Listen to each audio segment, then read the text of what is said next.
할렐루야 찬양대와 우리 성지 오케스트라에게 다시 한번 감사의 박수를 전하겠습니다. 네,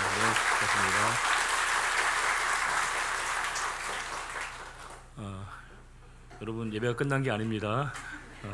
좀 남았습니다. 예. 예전에는 그게 꼭 맞는 것 같았는데 지금은 좀 달라진 의미가 있습니다. 그게 뭐냐면 교회를 잘 안 다니시는 분도 1년에 2번 정도는 교회를 나오시는 날이 있다는 겁니다. 한 날은 바로 성탄절이고 또 다른 한 날은 부활절이나 성탄절이 되시게 되면 보통 이제 교회 안 다니시고 잘 나오기 힘들었던 분도 교회 오신다는 얘기를 예전에 참 많이 들었습니다. 이 두 날이 되면 공교롭게도 또 교회 오시게 되면 주는 게 있습니다. 성탄절 되게 되면요 선물을 드리고요, 이렇게 부활이 되면 저희가 계란을 선물로 드립니다. 오늘도 여러분도 예배 끝나고 나가시게 되면 우리 교회에서 정성껏 준비한 이 선물을 드리게 되는데 저희가 이제 그 계란을 드리게 되는데 제가 예전에 섬기던 그 소망교회 보게 되면 이제 거기 1년에 몇 차례 조금 이색적인 풍경이 있습니다. 그것은 뭐냐면 교회에서 이렇게 떡을 몇 차례 나눠드리거든요. 근데 떡을 나눠드릴 때 그 떡을 받기 위해서 정말 긴 줄이 서는 겁니다. 한번 받으시려면 굉장히 오랜 시간이 걸리거든요. 저 같으면 그렇게 안 기다릴 것 같은데 정말 많은 분들이 그 줄을 서서 교회 떡을 받기 위해서 기다리시는 모습을 보면 참 많은 생각이 들었습니다. 물론 그분들이 떡을 드시기 힘들어서 혹은 뭐 그 특별한 재질이 있어서가 아니라 떡을 먹는다는 게, 교회에서 주신 떡을 먹는다는 게 단순히 음식을 먹는 것이 아니라 그 가운데 우리가 공동체로 참여하는 의식을 담는 거 아니겠습니까? 그만큼 교회에서 주는 음식, 교회에서 주는 여러 가지 상황들은 우리에게 특별한 의미를 지니고 있는데 오늘 이 부활절이라고 하는 것은 기독교가 기독교 되는 가장 중요한 선언적인 의미를 담고 있습니다. 사실 우리가 그 전에 유대교와 기독교는 분리하게 되는데 유대교가 지나치게 폐쇄적인 공동체 가운데 임하게 됐을 때 기독교는 이 부활을 통해서, 특별히 예수 그리스도의 부활을 통해서 보편적이고 우주적인 종교로 이렇게 발전되어지게 되는 가장 획기적인 변화가 나타나는 게 바로 이 예수 그리스도의 부활입니다.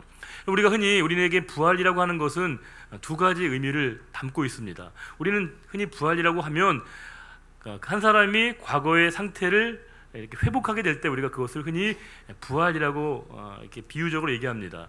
그런데 지금 메이저리그에서 뛰고 있는 유현진 선수가 부활했다라고 얘기하면 그가 예전에 가졌던 그 기량과 능력과 역량을 회복했다라고 하는 것을 지니고 있습니다. 또 우리에게 부활이라고 하는 것은 예수 그리스도에게서의 부활이라는 의미처럼 사망의 권세를 굴복하시고 정복해 하셨다라고 하는 의미를 담고 있습니다. 그래서 그것은 예수 그리스도께서 이제 이 부활을 통해서 과거와는 다른 질적인 다른 존재로 변화되는 것을 의미하는데 우리 예수 그리스도의 부활을 얘기할 때는 이 두 가지 의미를 다 지니고 있습니다. 주님은 부활을 통해서 예전에 그 주님이시긴 하지만 동일한 주님은 아니시라는 겁니다. 즉 예수님께서는 동일한 인격을 가지고 계신 분이시라고 하는 것에는 그 연속성이 있지만 부활하신 주님은 심판자로 구원자로 오신다라고 하는 결정적인 차이를 지니고 있습니다. 그렇기 때문에 사실은 이 부활이라고 하는 것은 기독교를 기독교로 말해주는 가장 절대적인 의미가 있는 날이고 우리에게는 승리와 환희를 선포하는 날이 아닐 수 없습니다. 그렇다면 우리가 처음 이 부활을 경험했던 우리의 믿음의 성도들은 과연 이 부활을 어떤 의미로 또 그들에게 이 부활이라고 하는 것이 어떤 의미로 다가오는지를 우리가 말씀을 통해서 확인해 볼 수 있습니다. 우리 28장 1절 보시게 되면 막달라 마리아와 또 한 명의 여인이 예수님의 무덤가를 찾게 됩니다. 마가복음 16장 1절 보시게 되면 그 여인은 바로 야고보의 어머니 마리아라는 걸 알 수 있습니다.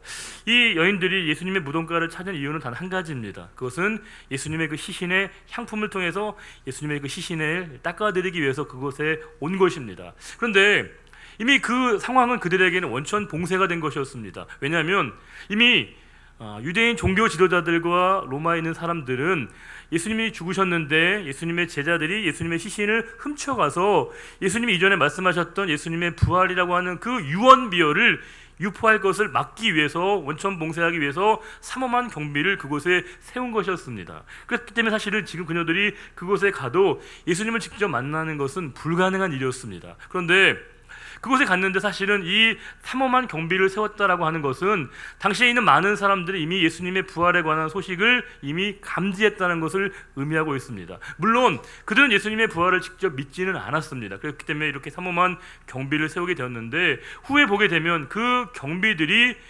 그들에게 했던 그 거짓말을 잘못 전달하는 그 사실로 말미암아 오히려 예수님의 부활에 대한 이 역사적인 사실이 보다도 많은 사람들에게 확실하게 알려지게 되는 그 경험이 나타나게 되었습니다. 지금 이 여인들은 지금 이 안식일이 지난 다음 날, 우리로 얘기하면 뭐죠? 주일에 그녀들이 이 부활절 아침에 예수님이 부활하신 곳으로 가게 되는데, 근데 그곳에서 이제 한 천사를 만나게 됩니다. 흰 옷 입은 천사를 만나게 되는데, 그 천사가 이곳에 예수님이 계시지 않는다라고 알려줍니다. 바로 예수님의 부활 사건을 그녀들에게 이야기해 주는데, 근데 참 우리가 잘 이해가 되지 않는 부분이 있습니다. 뭐냐면 천사가 그녀들에게 예수님의 부활 소식을 알려주었는데, 그녀들이 마치 기쁜 모습으로, 반가운 모습으로 응당 들어야 될 때 메시지를 듣는 것처럼 반응하지 않는다는 겁니다. 그녀들이요 놀라서 무서워하게 됩니다. 이 놀랍다, 무서워한다는 말은 이 부활에 대한 그녀들이 예수님의 부활을 기대하고 그들이 사모하는 마음으로 이 예수님의 무덤가에 온 것은 아니었다는 겁니다. 분명히 천사가 그녀들에게 예수님의 부활 소식을 알려주었지만 전혀 예상치 못했던 이야기를 듣는 것 같은 반응을 그녀들이 보이고 있다는 겁니다. 지금 그녀들이 나타내고 있는 이 놀라움과 무서움이라고 하는 것은 경이적인 반응이 아닙니다. 말 그대로 경악에 가까운 겁니다. 전혀 그들이 생각지도 못했던 그 일들이 그녀들에게 나타나는 것을 그녀들이 이 천사에게 듣게 된 것이었습니다. 근데 사실 우리에게 이건 굉장히 이해가 되지 않는 말씀이죠. 왜요? 예수님이 이미 생전에 예수님께서 고난을 당하시고 십자가에 죽으시고 부활할 것을 여러 차례 걸쳐서 말씀을 하셨습니다. 그럼에도 불구하고 지금 무덤가에는 많은 제자들은 아예 오지도 않았고요, 소수의 여인들만이 와서 예수님의 무덤가를 찾았고, 그녀들도 예수님의 부활을 직접적으로 기대하고 왔다기보다는 얼떨결에 왔다가 지금 천사로부터 예수님의 부활 소식을 들었다는 겁니다. 우리가 그녀들의 이 놀라움에 대해서 우리가 어떤 식으로 해석하는 게 맞겠습니까? 잘 이해가 안 되지 않으세요? 왜냐하면 주님은 분명히 그들에게, 제자들에게 여러 차례 걸쳐서 주님의 부활을 약속하시고 예언하셨지만, 지금 그녀들과 많은 예수님의 제자들은 예수님의 말씀을 실제로 받아들이지 못하고 믿지 못했다라고 하는 것을 알 수 있습니다. 그 이유가 어디에 있겠습니까? 우리 흔히 믿음은 무엇으로부터 온다고 되어 있습니까? 믿음은 들음으로부터 나오고 들음은 그리스도의 말씀으로부터 된다고 되어 있습니다. 이 말을 우리가 생각해 보면 우리에게 믿음이 자라지 않는 이유, 우리에게 믿음이 성장하지 않는 이유는 단 한 가지입니다. 그것은 뭐예요? 우리가 하나님의 말씀으로 듣지 않는다는 겁니다. 우리는 이 시간도 수없이 하나님께서 우리에게 말씀하시지만 우리는 하나님의 말씀을 귀담아 들으려고 하지 않는다는 겁니다. 쉽게 얘기하면요, 허투루 듣는다는 겁니다. 경홀히 들을 때가 많다는 겁니다. 하나님께서 말씀하지 않으심이 아니라 그 하나님의 말씀을 우리가 들으려고 하는 태도가 부족할 때가 많은 것이겠죠. 우리가 실제로는 못 듣는 경우보다는요, 안 듣는 경우가 더 많고, 못 듣는 경우보다는요, 못 듣는 척 하는 경우가 실제로 더 많다는 겁니다. 각 가정을 보시게 되면 아이들이 건너방에 있을 때 부모들이, 엄마 아빠가 아이들을 부를 때가 있지 않습니까? 야, 아무개야 부르면 여러분 애들이 아는 채 들은 척을 합니까? 그건 비단 우리 집만 얘기 아니죠, 여러분? 보편적으로 다 보게 되면요, 아이들이 잘 대답을 하지 않아요. 반응을 보이지 않습니다. 물론 못 듣는 경우도 있긴 하겠지만요, 못 듣는 척하는 경우도 있다는 겁니다. 우리가 믿음이 자란다는 건 결국 이게 하나님의 말씀을 듣고 하나님의 말씀을 내 영혼 안에 내면화시키는 것인데, 우리가 하나님의 말씀을 우리는 취사 선택할 때가 많다는 거예요. 우리가 자의적으로 판단해서 내가 듣고 싶은 말씀만을 듣다 보니까 우리가 그 말씀이 내 영혼과 내 믿음을 자라지 못하게 할 때가 많다는 겁니다. 주님께서 분명히 예수님과의 제자들과 여인들에게 예수님의 부활을 약속하시고 그들에게 예언하셨지만 지금 그녀들은 전혀 기대하지 못했던 그 상황을 만나게 된 것입니다. 천사를 통해서 예수님의 부활 소식을 접하게 된 겁니다. 그런데 이제 5절 이하 보시게 되면 천사가 안심하라고 그녀들에게 얘기합니다. 예수님께서 이곳에 계시지 않고 이미 갈릴리로 떠나셨다고 말씀하고 있습니다. 그녀들이 무서워하지만 놀라면서 그들이 그녀가 떠나면서 길가에서 예수님을 만나게 됩니다. 부활하신 예수님을 대면하게 됩니다. 그리고 그녀들은 예수님의 발 앞에 무릎 꿇고 경배하게 됩니다. 그녀들의 반응이 전혀 다르게 달라지는 것을 볼 수 있습니다. 물론 여전히 무서워하는 태도는 있지만 그녀들이 대단히 기쁨에 차 있다는 것을 우리가 경험할 수 있습니다. 이 변화는 과연 무엇으로 설명 가능한 것이겠습니까?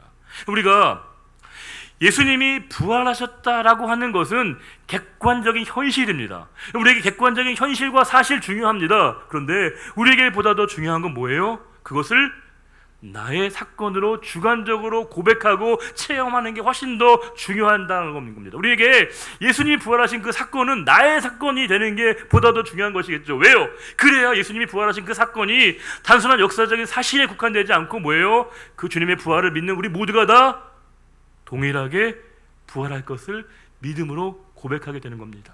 주님이 부활하신 그 사건은 주님만의 사건이 아니라 주님의 부활을 믿고 확신하는 모든 사람들에게 동일하게 이 부활은 우리 모두에게 임하는 하나님의 사건이 된다는 겁니다. 그럼 우리가 하나님을 믿는다는 건 우리가 하나님을 그분의 하나님, 당신의 하나님으로 믿는 것을 뛰어넘어서 우리는 뭐예요? 하나님을 나의 하나님으로 고백하는 거 아니겠습니까? 내가 믿고 내가 의지하고 내가 신뢰하는 하나님으로 고백하는 거 아니겠습니까? 지금 그녀들은 예수님의 부활을 그녀들은 객관적인 상황으로 보았다가 이제는 자신에게 임하는 주관적인 상황으로 받아들이게 된 겁니다. 이제 주님이 부활하심으로 말미암아 자신들의 삶에 어떤 변화가 일어날지를 그녀들이 기대함을 가지고 놀라운 존재의 변화가 그녀들의 삶의 자리 가운데 나타나게 되었고 이 부활 소식을 사방에 전하기 위해서 그녀들이 달려나가게 된 것입니다. 우리가 그리스도인이라고 하는 것은 여러 가지로 우리가 진단이 가능하겠지만 쉽게 얘기하면요, 그리스도인이라고 하는 것은 내가 예수 그리스도의 부활을 확신하고 고백하고 우리 역시도 그 부활 사건에 동참하게 되는 것을 믿는 사람입니다. 우리가 이 부활에 대한 이 사건에 대한 이 작은 것 같지만 이 소박한 믿음을 갖게 되어지게 될 때 그것이 내가 그리스도인이라고 하는 자의식을 분명하게 말해준다는 겁니다. 즉 나의 정체성은 바로 이 믿음 안에 있는 것인가에서 달라지게 되는 것이겠죠. 부활하신 예수 그리스도를 믿고 그분의 부활 사건이 바로 나에게 향하신 하나님의 사건이라고 하는 걸 내가 믿고 확신하는 사람들에게 임하는 이 아름다운 이름이 뭐냐? 그것이 바로 그리스도인이라고 하는 겁니다. 예전에는 자신의 그 성 정체성을 얘기할 때 커밍아웃이란 말을 많이 사용했습니다. 그러니까 우리가 커밍아웃 하게 되면 그 사람의 어떤 정체성을 드러낸다고 할 때 우리가 사회 보편적인 언어로 확산되고 있는데 혹시 요즘 아이들이 쓰는 말 중에 덕밍아웃 이런 말 아세요? 덕밍아웃? 어렵죠. 이 무슨 말이냐면 두 개의 단어가 합쳐져 있는 건데 덕후라는 단어가 있어요. 어떤 분야나 어떤 상황에 대해서 굉장히 아주 민감하고 모든 정보에 관심이 있는 매니아를 우리가 덕후라고 얘기하고요. 내가 덕후다, 어느 분야에 덕후라고 하는 것을 드러내는 것을 아이들 말로 덕밍아웃이라고 얘기합니다. 살기가 만만치가 않아요. 이해하는 것 자체가.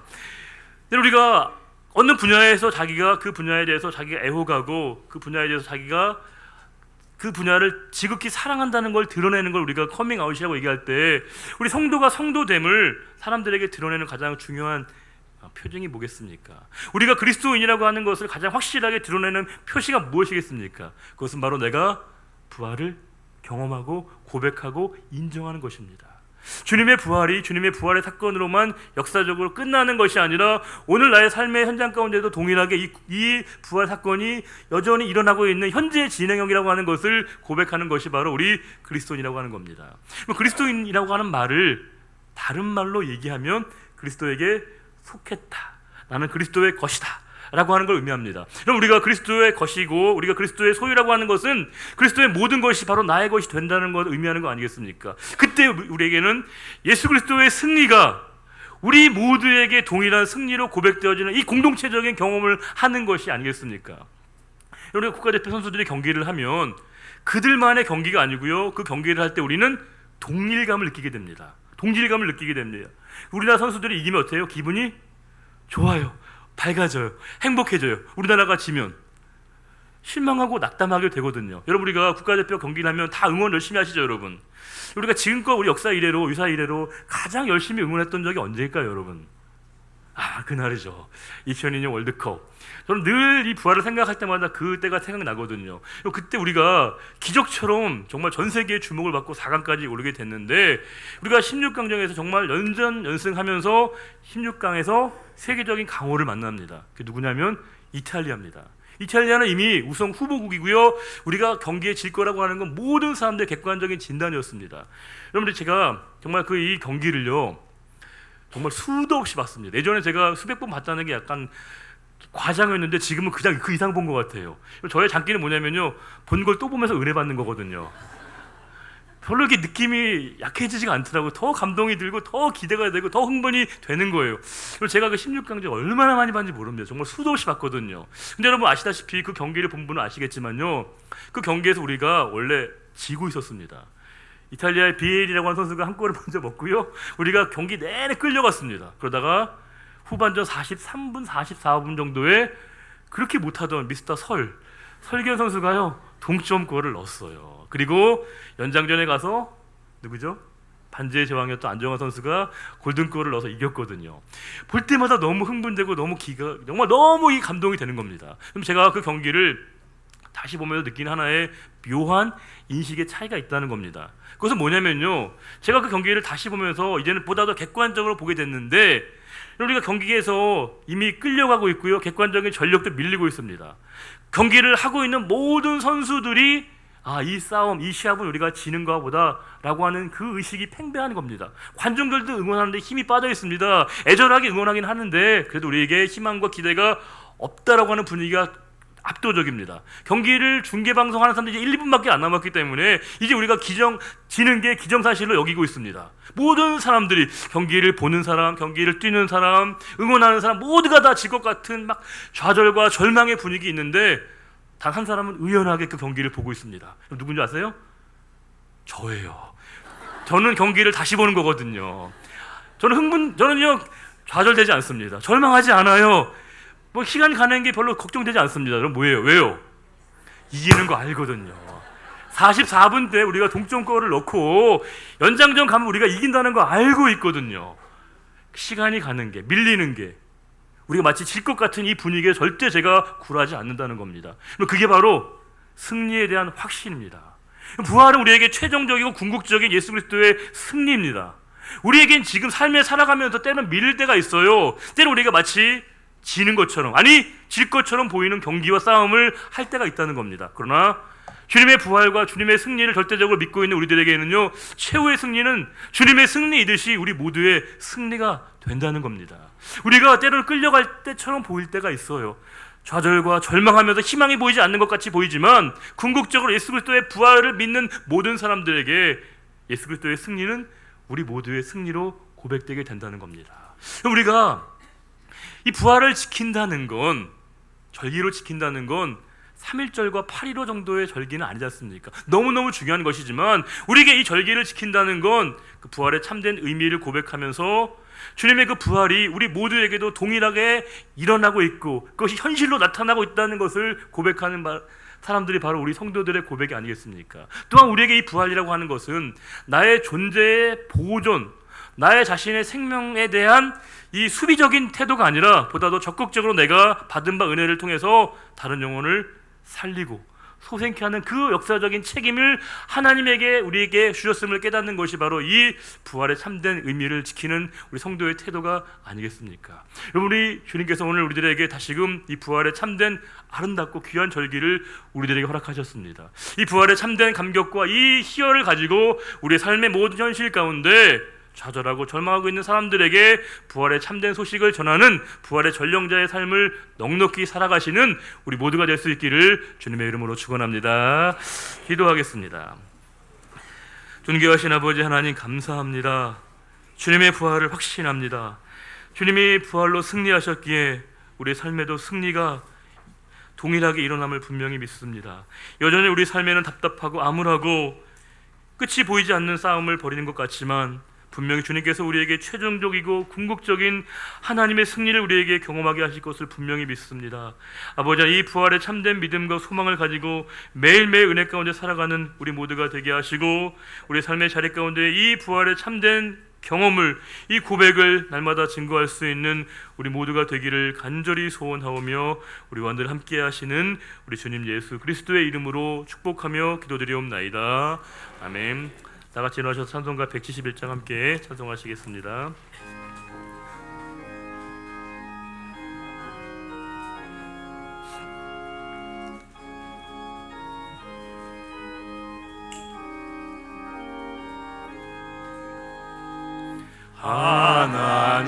하나님의 독생자 예수 날 위하여 오시었네. 내 모든 죄 사시려고 십자가 지셨으나 다시 사셨네. 살아계신 주 나의 참된 소망 두려움이 사라지네. 사랑의 주내 갈 길 인도하니 내 모든 삶의 기쁨 늘 충만하네.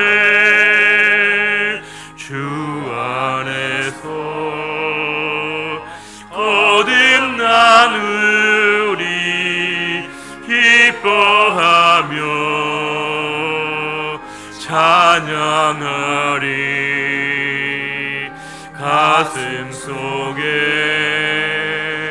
넘치는 확신 우리의 가는 길에 소망 넘치네. 살아계신 주 나의 참된 소망 두려움이 사라지네. 사랑의 주내 갈 길 인도하니 내 모든 삶의 기쁨 늘 충만하네. 선한 사흘 다 마친 후에 우리 주님 배우리라. 사망 권세 다 물리치고 주님이 다스리니 영광 넘치네. 살아계신 주 나의 참된 소망 두려움이 사라지네. 사랑의 주내 갈 길 인도하니 내 모든 삶의 기쁨 늘 충만하네. 여호와는 내게 복을 주시고 너를 지키시기를 원하며 여호와는 그의 얼굴을 내게 비추사 은혜 베푸시기를 원하며 여호와는 그 얼굴을 내게로 향하여 드사 평강 주시기를 원하노라. 이제는 부활의 영원한 참 생명 되신 우리 주 예수 그리스도의 은혜와 하나님 아버지의 그 크신 사랑하심과 성령님의 감화 감동 인도 충만케 하심이 우리 삶의 자리 가운데 부활의 참된 기쁨과 희열을 가지고 세상 속에서 온전히 부활을 증거하는 삶을 살기로 다짐하는 우리의 모든 믿음의 고백 위에 이제로부터 영원히 함께하여 주시기를 간절히 축원하옵나이다. 아멘.